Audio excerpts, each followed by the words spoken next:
Harry. Unusual place for an interview. We're in the Emirates Airline. We're just leaving XL, where you're racing the London Triathlon tomorrow. We thought we'd spare a bit of time with you. I know you're down here with Triathlon Guard doing a few little bits. So how are you feeling? I'm a bit scared at the moment. I thought I was alright with heights, but the further we're going up, the more worried I am. So yeah, and you can just see the edge of the bike course there, and see the people competing. And I suppose a combination of nerves with the height of the trip and nerves for a race tomorrow. Yeah, got a bit of a shake on. Well, I said we watched you race last 2 weekends ago in Outlaw. You unfortunately pulled out on the run. Can you talk us through what went on? So I broke my foot. It's going to be about 10 weeks ago now, and I was in a boot for 6 weeks. I just managed to turn my big toe, hitting a tree stump, and it ended up going back into my foot, and I broke something called the sesamoid bone underneath it, which is a really useless little bone which shouldn't really make much difference, but I was hobbling about and they said I needed to boot it, so I wasn't able to bike or run for 6 weeks, and then back onto a little bit, and I went to Roth 2 weeks before Outlaw, did a swim bike there and a little bit of the run, and then Outlaw managed to get to 10 miles on the run. Well, I've just been building up slowly and using some of the races experience, and some of the race organisers have been really kind to let me in, knowing that I'm not fit to run a marathon. And I suppose I'm trying to build up for Ironman Wales, but it's always nice to come back a little bit shorter, and London's a race I've done I guess 5 or 6 times over the last 10 years, and kind of feel like a bit of an old man coming back now. Some of these young lads that I'm training with up in Leeds, real fast swimmers, real good runners, they're really coming up there, and it's strange to be at a race not really seen as one of the guys who should be up there, because these kids should be running minutes into me. So it's going to be a fun race, but for me there's not really any pressure on it. That I'm not super fit, I haven't done any quality running, and I can go out there and just try and play about on the bike, and we'll see if we can get a breakaway and at least make it an honest race, and maybe make some people hurt. And I know I'm going to be doing the hurting on the run. I mean, surely you're going to make the kids work in the swim, are you?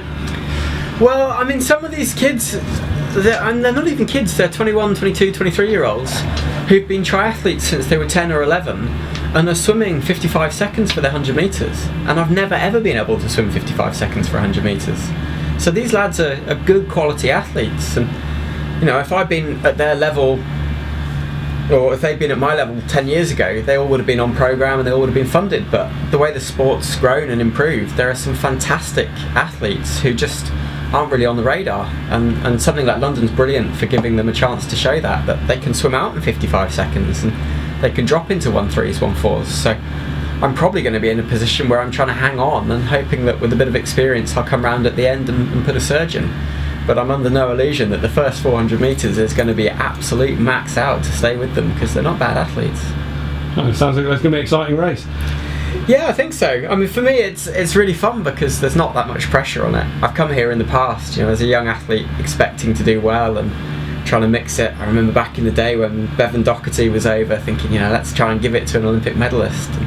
And now it's a bit more, well, this isn't quite what I'm training for, but I should have the speed to go and get involved. So it's just going to be a bit of fun. Olympic distance racing, sprint distance racing is great fun. Being in a group and drafting and the dynamics is not something you get in Ironman, where it's just a case of knowing your numbers and being prepared to stick at them over, well, hopefully 8 hours and 8 hours and 15 minutes if it all goes right. Whereas this is commit, go as hard as you can and make people hurt. And you've just recently graduated, so congratulations. Yeah, I was called to the bar 2 weeks ago, so at the Middle Temple in London, had to put the wig on and the bands and the gown. It was just relief, really. It's not.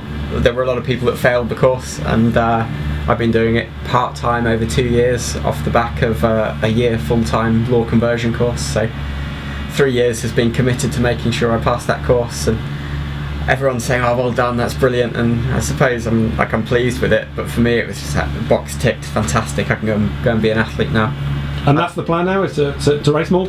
Yeah, I think the reason I started it was sort of post 2012. Like, I just was a little bit, I didn't know how I was going to make a living, and I'd been racing for a long time, and I wasn't quite sure where it was going to go, and the way I kind of wanted Olympic selection to go, it wasn't the way it went. So I felt like I needed to do something different, and I wasn't sure how I was going to make money from the sport, and I thought I needed to change direction. And I suppose when I started the course and I got into it, I kept racing and kept doing a bit of training, and realised how good it is to be able to pay your bills by going out riding a bike.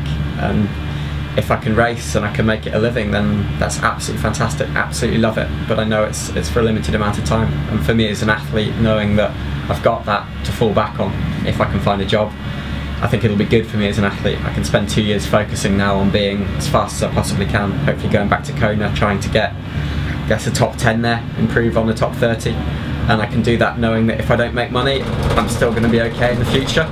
The problem for athletes is it's a worry at the moment, so it's something I had to think about. Well, we best stop there because we're coming to an end. You've missed all the views, but hopefully you'll see them on the next time round. Stop me being scared of the heights, thank you. We wish you all the best for Sunday and obviously with Ironman Wales. Quick, we've got to get out.